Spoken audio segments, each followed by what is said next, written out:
아, 어제 새벽 예배 때 제가 그런 얘기를 했는데요. 은혜를 나타내는 헬라 말이 카리스라는 말인데, 그 카리스라고 하는 말이 두 가지 의미가 있어요. 하나는 뭐냐면 아름다움이라는 의미가 있고, 그 아름다움을 좀 더 이 성서적 의미로 바꾸면 매력에 가깝습니다. 그래서 이끌림 같은 게 있다라고 제가 설명을 드렸는데, 제가 이렇게 오늘 일부 예배 때 코맹맹이 소리를 내니까 나름대로 매력이 있다고 하시는 분들이 계셔서 또 그런 이끌림도 있으리라 생각을 하면서요, 오늘 여러분들이 이해를 하시고 또 말씀의 은혜 가운데 들어가는데 전혀 방해가 되지 않기를 바랍니다.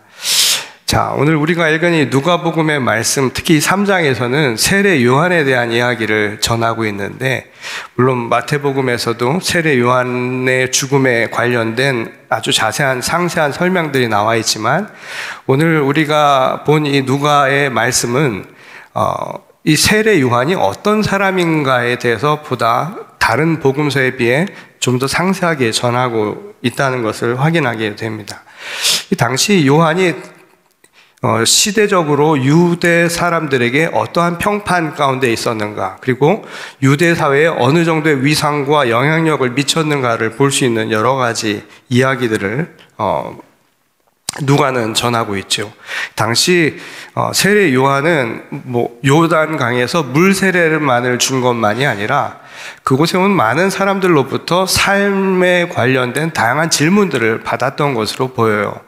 요즘에도 많은 분들이 삶에 필요한 지혜를 얻기 위해서 질문을 하기도 하죠. 특히 요즘에 한국 사회는 무당이나 무슨 법사 이런 것들이 아주 난리 법석을 떨고 있어서 그러는데, 기본적으로 이 한국 사람들의 성향이 그런 종교적인 심성들이 굉장히 강한 것 같아요. 그래서 묻고 싶고 알고 싶은 것들이 많죠. 이 당시 유대 사람들도 이런 질문들이 있을 때 스승이라고 생각하는 사람들, 레바이라고 하죠. 그들에게 묻곤 했는데 아마 세례 요한이 그 중 하나였던 것으로 보여요. 그래서 다양한 질문에 답을 줄 만큼, 그리고 그 답을 얻기 위해서 사람들이 구름대처럼 몰려들 만큼 당시 그의 위상은 대단했던 것으로 보입니다. 존경받는 인물이었던 거예요.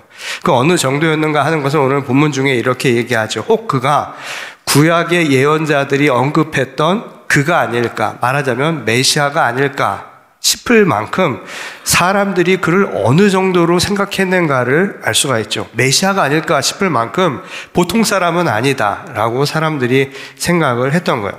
그런데 복음서에서 전하는 한결같은 요한의 위대함은 그가 남들보다 뛰어난 지혜를 갖고 있고, 그래서 남들이 필요한 것들을 제때제때 제공해 줄 만한 그런 능력의 사람, 영적인 사람이라는 데 초점을 두지 않죠.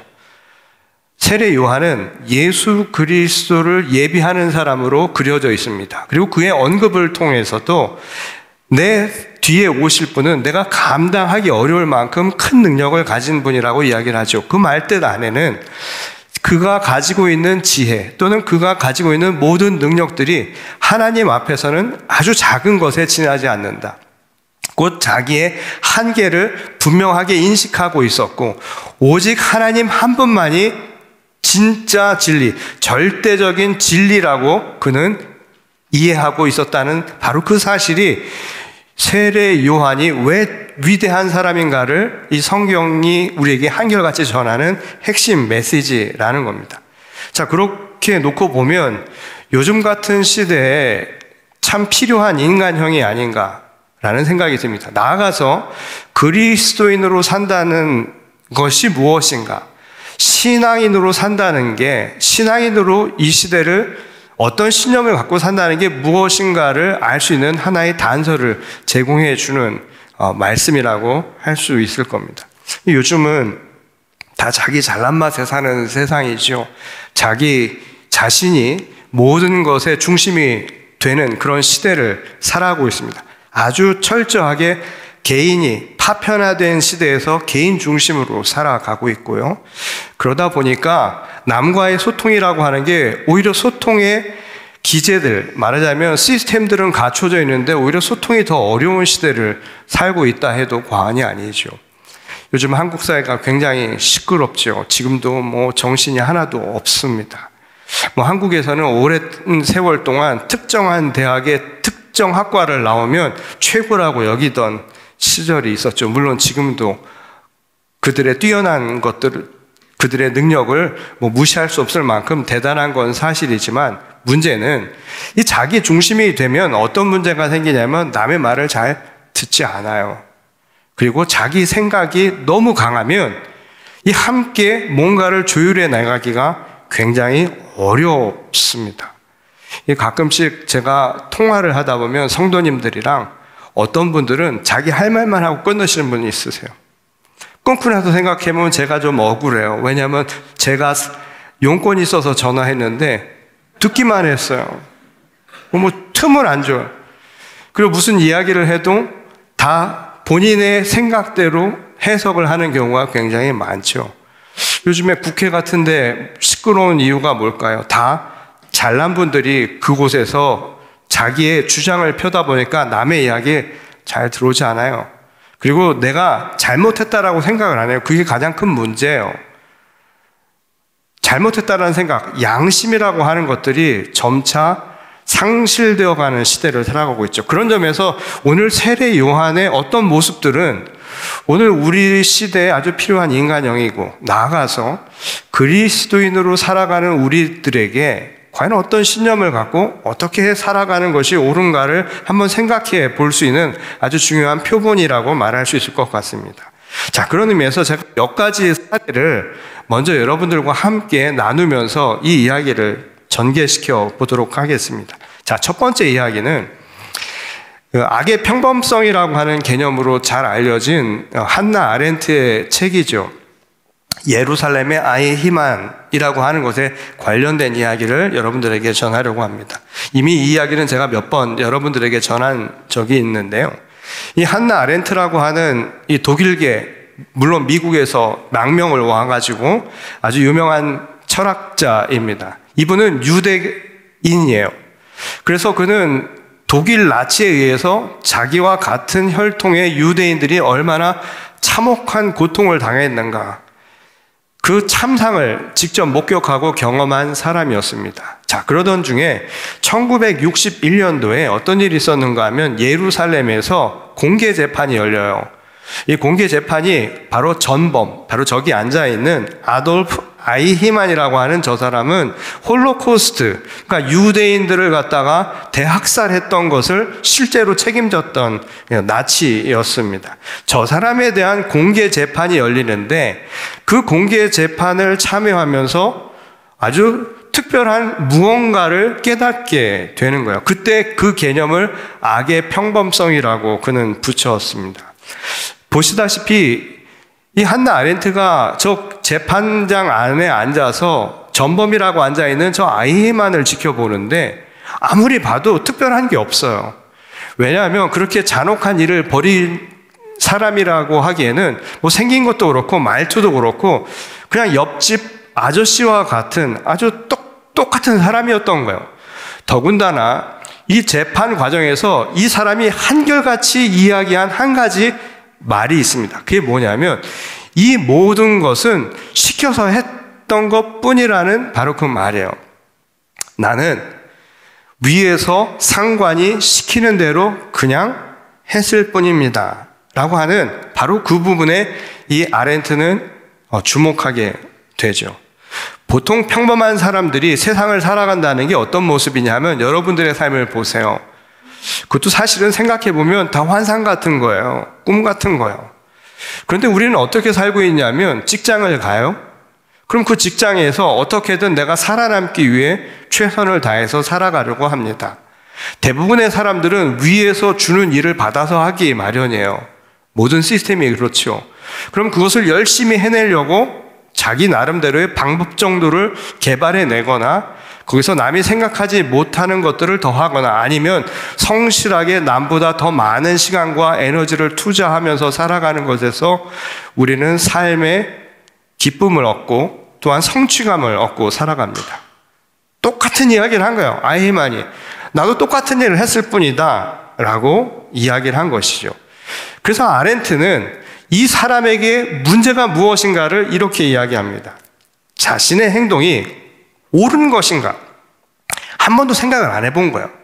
그리고 이것이 가져올 결과에 대해서 고민을 전혀 하지 않았다는 것. 그리고 그가 생각했던 신념, 결국 삶의 방식이죠. 자기가 생각했던 신념은 뭐였냐면 자기 이익에 철저하게 맞추는 것, 내게 필요한 일들을 위해서 한다라고 하는 것, 그 이상도 이하도 아닌 거기에 멈춰져 있던 것, 이게 바로 모든 참상의 원인이라고 보았던 겁니다. 결국 그의 신념의 문제라고 본 거예요. 그래서 아렌트는 이 책에서 이렇게 마무리를 하죠. 악의 평범성, 평범한 얼굴을 하고 있는 그 숨은 악을 이겨낼 수 있는 용기가 바로 우리에게 필요하다는 걸 강조합니다. 자, 그건 성경의 일관된 가르침이기도 해요. 바울 사도가 로마서 12장 1절에서 이런 이야기를 했습니다. 악에게 지지 말고 선으로 악을 이기라. 자, 이게 성경에 나와 있는 우리가 어떻게 살아갈 것인가에 대한 한 해답이에요. 자, 근데 문제가 하나 있어요. 그 문제가 뭐냐면 세상은, 현실은 악과 선이라고 하는 것이 경계가 모호하다는 겁니다. 잘 알 수가 없어요. 왜 그러냐면 애초부터 선인 것도 없고 애초부터 악인 것도 없어요. 선과 악이라고 하는 것은 실체가 아니에요. 현상이죠. 제가 언젠가 그런 이야기를 했죠. 죄라고 하는 게 뭔가? 죄는 실체가 없어요. 하나님은 선한 빛만을 우리에게 만드셨어요. 그럼 죄라는 게 왜 생기냐 하면 등질 때 그림자가 생기는 것과 같은 거예요. 실체가 아니라 현상일 뿐이에요. 선과 악이라고 하는 것도 그래서 실체가 있는 것이 아니기 때문에 사람들이 뭐가 선이고 뭐가 악인지를 분명하게 알 수가 없다는 겁니다. 그래서 선과 악이라고 하는 것은 늘 논쟁의 대상이 될 뿐이라는 거예요. 그래서 아렌트의 주장도 어떤 게 악이고 어떤 게 선인가를 분명하게 아는 것, 그게 아니라는 거예요. 다만 아무 생각 없이, 그리고 모든 것을 자기 입장에 두고 섣불리 판단하지는 말라고 이야기하는 겁니다. 자, 그건 바울의 또 다른 권면에서도 찾아보게 됩니다. 로마서 12장 2절 말씀이에요. 자, 우리 한번 같이 한 목소리 읽어볼까요? 너희는 이 세대를 본받지 말고 변화를 받아 하나님의 선하시고 기뻐하시고 온전하신 뜻이 무엇인지 분별하도록 하라. 자, 지금 바울이 본받지 말라고 한 세대, 그럼 이 세대는 뭘까요? 자, 사람들이 항상 하는 이야기가 있어요. 세상이 문제라고 하죠. 우리 세대가 타락했다고 하고 세대가 문제가 있다고 이야기하는데 그 말은 항상 바깥을 생각해요. 내 바깥에 있는 세상이 문제라고 생각합니다. 자기는 포함을 시키지 않아요. 항상 바깥에 두고 있죠. 자, 어떤 앙케이트 조사를 했는데 구원을 받을 사람을 한 명, 확실히 이 사람은 구원 받았을 것 같다라고 하는 사람들을 한번 순위를 매겨보니까 1위가 누구였을 것 같으세요? 1위는 나중에 할게요. 2위가 누구였을까요? 마더 테레사. 3위, 이렇게 가면, 마이클 조단도 있어요. 왜 그런지 잘 모르겠지만. 그리고 퍼센테이지가 한 40% 이렇게 점점 줄어들어요. 구원 받았을 것 같다라고 확신하는. 1위가 70%예요. 구원 받았을 확률 70%. 누굴까요? 나예요. 나는 다 구원 받을 거라고 사람들이 생각을 하는 거예요. 자, 이 이야기도 세대라고 하는 것은 나 바깥으로 두고 이야기하는 거예요. 문제는 바깥에 있다라고 생각을 하는데 실제로 문제는 바깥에 있었던 적이 없어요. 항상 내 안에 있죠. 누구든지 사람 안에서 문제가 일어납니다. 돌과 금을 구별하는 실체지만 여기에 값을 매기는 건 언제든지 바깥이 아니라 내 안에서 일어나요. 나의 욕망이 그렇게 만들어지는 것이죠. 선과 악이라고 하는 것도 그래서 마찬가지라는 거예요. 선과 악이라고 하는 분별력이라고 하는 것은 바깥에 특별한 무언가가 선과 악을 나눌 수 있을 만큼 주어진 게 아니라 실상은 어디서 출발하냐면 내 안에 있다는 거예요. 그런데 말이죠. 교회 안에서도 이것 때문에 혼돈이 일어납니다. 문제가 있는 교회를 가보면 항상 하는 이야기 또는 사람들 사이에 신앙적 다툼을 할 때 다 뭐라고 생각하냐면 다 자기가 하나님의 뜻이라고 믿는 게 있어요. 그게 부딪히는 거죠. 그렇죠? 그런데 지금 바울 사도의 말을 그대로 적용해 보면 분별력이 없는 게 문제인 거예요. 그게 분별력 없는 거예요. 선과 악이라고 하는 것을 분별하지 못해서 문제가 아니라 서로 선과 악을 확실하다고 믿고 싸우는 게 문제라는 거예요. 그게 분별력이 없음을 나타내주는 증거라는 겁니다. 그래서 그리스도인으로 분별력 있게 산다는 건 뭘 안다는 게 아니에요. 오히려 서로의 생각이 다르고 또 각자의 생각조차 완벽한 것이 아니라는 것을 깨닫는 겁니다. 그리고 우리가 믿는 믿음의 핵심은 오직 하나님의 말씀만 완전하다는 거예요. 그 믿음 안에서 서로 불완전한 우리들이 그 믿음 안에서 조율해 나가는 것, 이것이 중요하다고 믿는 것, 이것이 바로 그리스도인으로 살아가는 방식이고 이게 그리스도인이 가져야 할 신념이라는 거예요.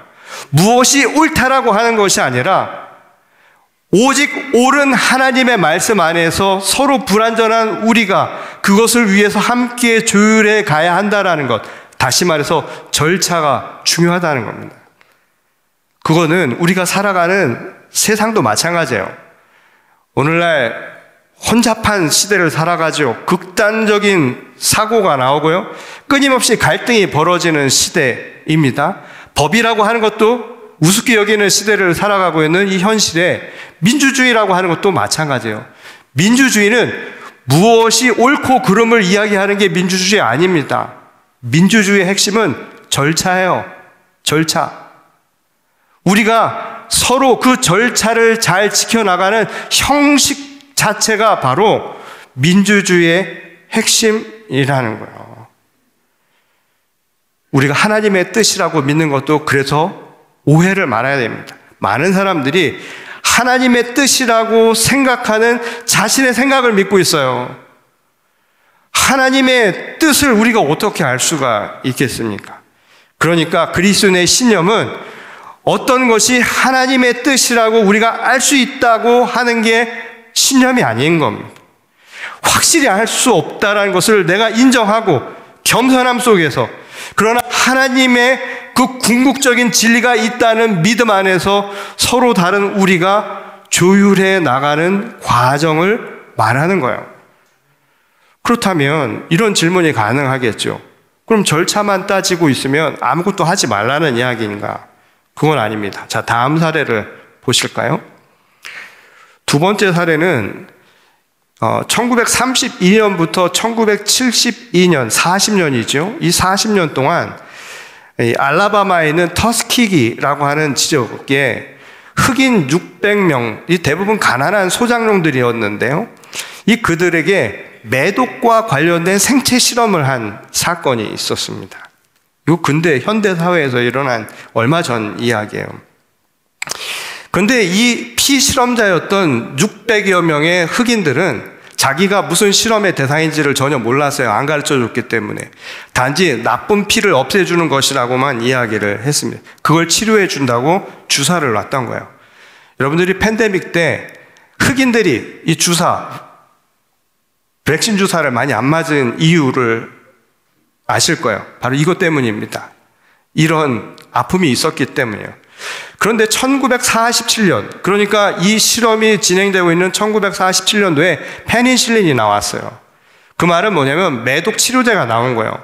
근데 그 이후로도 30년 동안 치료를 안 해줬어요. 그대로 방치해 둔 겁니다.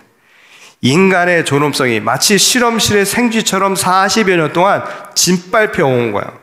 근데 이 실험 프로젝트를 하는 동안 그 누구도 이에 대해서 사람들에게 알리지 않았습니다. 방관했어요. 그리고 침묵을 했죠. 이것을 처음 계획하고 이것을 적극적으로 만든 사람들은 아마 의학과 관련된 대의 명분 때문이라고 이야기할지 모르겠어요. 근데 대부분 여기에 참여한 사람들도 침묵했던 이유가 뭐겠습니까? 시켜서 한 일이니까.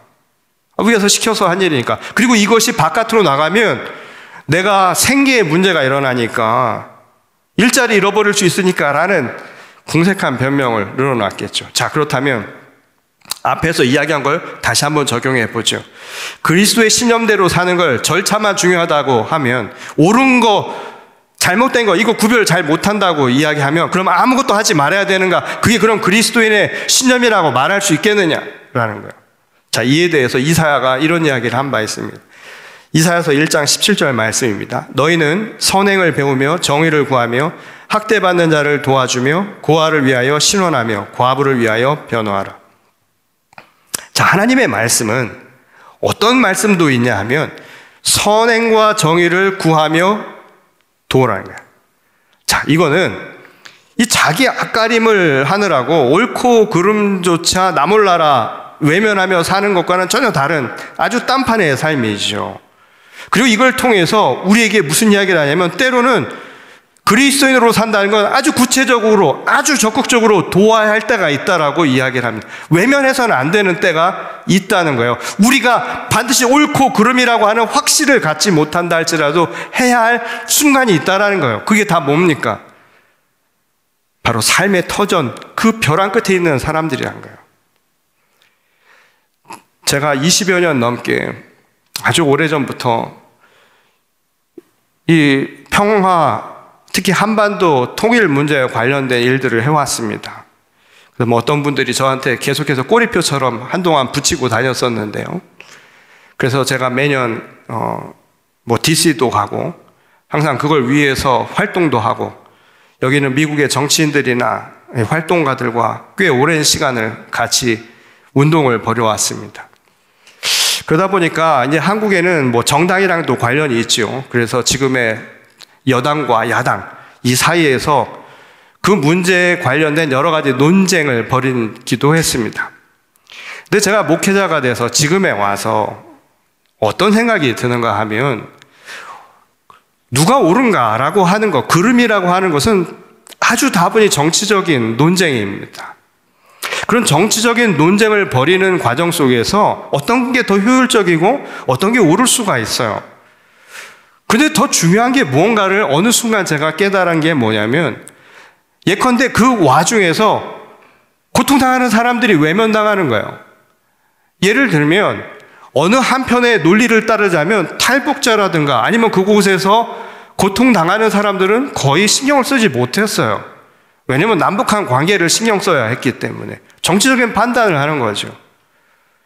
그런데 그거는 정치인의 판단이는 것이고, 그럼 그리스도인으로 산다는 건 뭐겠느냐라는 질문을 하게 된 거예요. 신앙인으로 그럼 우리는 어떻게 해야 되는 거예요? 그런 와중에 서로 간에 어떤 게 옳고 그름의 그 논쟁 가운데서 생존의 아주 그 끝자락에 있는 사람들, 지금 삶의 벼랑 끝에 있는 사람들, 그때 옳고 그름 따 시간이 없는 사람들, 그들에게 손을 내밀어 줄 수 있는 유일한 곳이 누구겠냐는 거예요. 바로 그리스도인들이라는 겁니다. 바로 여기에 그리스도인들의 신념이 있어야 하는 거예요. 삶의 방식이요. 우리가 옳고 그름이라고 하는 명확한 구별을 하지 못할지라도, 오직 하나님만이 그 해답을 주실지라도, 오늘 당장 우리에게 해야 할 것이 그렇다고 해서 없는 건 아니라는 거예요. 그 속에서 고난당하는 사람들, 그들을 위해서 일하라는 겁니다. 가장 약한 사람들, 벼랑 끝에 서 있는 사람들에게 손을 잡아줘야 하지 않겠느냐는 거예요. 이게 오랜 기독교 신앙의 가르침과 맥락을 같이 하죠. 자, 본질에는 일치를 이란 말이 있습니다. 자, 본질에는 일치라는 게 뭘까요? 우리는 다 모르지만 오직 하나님만은 절대적인 분입니다. 그분은 완전하신 분입니다라는 게 우리의 믿음입니다. 이게 본질이에요. 이게 모든 신앙의 고백의 출발점이에요. 그리고 비본질에는 관용을, 그러나 그 하나님의 뜻이 무엇인지 우리 서로는 다르게 생각하고 있어요. 각자의 생각이 조금씩 달라요. 그 서로 다른 것에 대해서는 관용을 가지라는 겁니다. 인정하는 거예요. 그리고 마지막으로 모든 일에는 사랑으로 행하라고. 이게 예수 그리스도의 가르침이고 이게 지난 2000년 동안 교회의 핵심이에요. 여기서 벗어난 이야기들은 다 자기 주장을 하는 거예요. 무엇을 이야기하든지 여기서 벗어난 적이 없습니다. 기독교 신앙의 핵심이에요. 이게 우리의 신념이라는 거예요. 사랑으로 행하는 거예요. 이를 아주 잘 보여주는 이 마지막 세 번째 사례입니다. 우리가 너무나 잘 아는 디트리 본헤퍼라는 분이죠. 루터교 목사예요. 이분이 생전에 계실 때 독일 나치에 의해서 교회가 하나로 통합이 됩니다. 우리도 일제시대에 교단을 하나로 통합해버렸죠. 일제가. 당시 독일 교회로 제국교회를 하나를 만들어버려요. 그런데 그때 그들이 어떻게 가르쳤는가 하면 하나님이 영혼 구원을 위해서 예수를 보내신 것처럼 당시 독일이 굉장히 어려운 시기였는데 사회 경제적인 구원을 위해서 보낸 사람이 있다는 거예요. 그게 누구겠어요? 히틀러라는 거예요. 이런 망발이 어디 있습니까? 이걸 교회에서 가르쳤어요. 우리는 지금 말도 안 되는 것 같지만 그 당시 살던 많은 사람들은 다 그런 줄 알았어요. 그러니까 세상이 그 꼴이 된 거죠. 지금도 우리 시대에 무슨 일이 일어나도 말도 안 되는 일이 일어나도 사람들이 그걸 따르는 사람들이 있어요. 진짜인 줄 안다니까요. 그때 이분이 무슨 얘기를 했냐면 그것은 우상 숭배와 똑같은 거라고요. 교회는 사사로운 것에 의해서 움직이질 않습니다. 인간을 드러내지 않아요. 그게 오늘 세례 요한을 통해서 가르쳐주는 메시지입니다. 오직 우리가 믿고 의지해야 할 것은 하나님의 말씀 하나뿐이라. 오직 진리는 하나님의 말씀 하나라는 그 본질은 변함이 없다라는 거예요. 그래서 그것을 거스르는 불의함에 그는 항거했던 겁니다. 왜냐하면 그것을 통해서 많은 이들이 살 곳을 잃어버리고 죽어갔으니까. 그들을 위해서 자신의 모든 것을 내어 주었던 것이죠. 자, 오늘 본문의 세례 요한으로 이제 돌아가 볼까요? 세례 요한은 당시 분봉왕 헤롯의 잘못을 책망하다 결국은 옥고를 치르게 되고 결국 머리가 잘리는 사형을 당하게 되지요. 이 당시 헤롯 왕은 이둠의 출신, 그러니까 에돔이라고 알려져 있는 옆 동네 사람이에요. 유대인들에게는 왕으로서 인기가 없었죠. 그래서 자기의 왕, 정당성을, 명분을 세우기 위해서 옛 유대 왕족의 혈통을 지닌 여인을 자기 아내로 삼으려고 합니다. 근데 문제는 그 아내가 누구냐면 자기 동생의 부인이에요. 근데 이것을 이혼시키고 자기가 힘으로 아내를 취하게 됩니다. 자, 이거는 당시 법적인 것이나 당시 사회적으로도 용인되지 않는 거예요. 힘으로, 억지로 한 것이니까. 이거는 옳고 그름을 떠나서 절차 자체가 법적 절차를 넘어선 힘으로, 자기 권력으로 행한 일이에요. 그리고 무엇보다 하나님의 말씀, 율법에 어긋난 일입니다. 이것에 대해서 세례 요한은 침묵하지 않았던 거예요. 이것이 자기에게 어떤 불이익을 줄지 알면서도 자신은 하나님의 말씀을 전하는 사람으로 그 앞에서 정직하게 옳은 이야기를 한 겁니다. 목숨을 내놓고. 왜냐하면 그는 지금까지 많은 사람들이 그를 보고 왔어요. 어떻게 세상을 살아야 하느냐고. 물세례를 준 것만이 아니라 물세례를 주면서 세상을 어떻게 사는 게 정말 그리스도인처럼 사는 거냐고, 어떤 것이 정말 신앙인으로 하나님의 자녀로 사는 것이냐라고 물었던 사람들에게 대답을 줬던 사람이에요. 그 대답에 대한 책임을 그는 그렇게 진 겁니다. 자기 이익을 구하는 게 아니라 공동체의 질서를 세우기 위해서, 하나님의 뜻, 하나님의 율법을 바로 세우기 위해서 자기를 헌신하면서 산 거예요. 오늘 이 두 가지를 세례 요한을 통해서 우리는 보게 됩니다. 오늘 혼잡한 이 시대를 그리스도인으로 산다는 게 뭘까요? 신념. 그리스도의 신념을 갖고 산다는 게 뭘 의미할까요? 그리스도인의 신념은 내가 교회 다닌다고 내가 하나님의 뜻을 안다고 함부로 이야기할 수 있는 거 아닙니다. 더군다나 그걸 가지고 누군가를 폭력적으로, 언어폭력, 실질적으로 호전적인 일들을 벌이잖아요. 저는 오늘날 한국 교회가 한국에서 하는 것을 보면 위험한 생각이 들어요. 어떤 이야기도 맞을 수 있을지도 몰라요. 정녕 맞는다 해도 방법은 그거로 하면 안 되는 거예요. 분별력이 없는 겁니다. 그리고 사람이 중심이 되는 신앙은 없었어요. 그건 다 우상 숭배입니다. 신앙의 핵심은 하나님의 말씀에 있습니다. 이 분별력을 잃어버리면 안 되는 거예요. 그리고 신앙은 아주 뚜렷한 가르침을 줍니다. 우리가 아는 것은 오직 하나님만이 진리의 말씀을 선포하신다. 그분만이 옳은 것을 우리에게 명확하게 이야기하신다. 그 뜻을 따르는 우리는 그래서 정확하진 않지만 그 뜻을 믿고 서로 다른 우리들의 이해를 충분히 용납해주고, 그러나 전체를 위해서 우리가 할 수 있는 최선의 방법을 조율해가면서 만들어가는 것, 화해와 평화, 타협이라고 하는 것이 우리가 살아가는 그리스도인의 삶의 방식이라고 이야기를 해줍니다.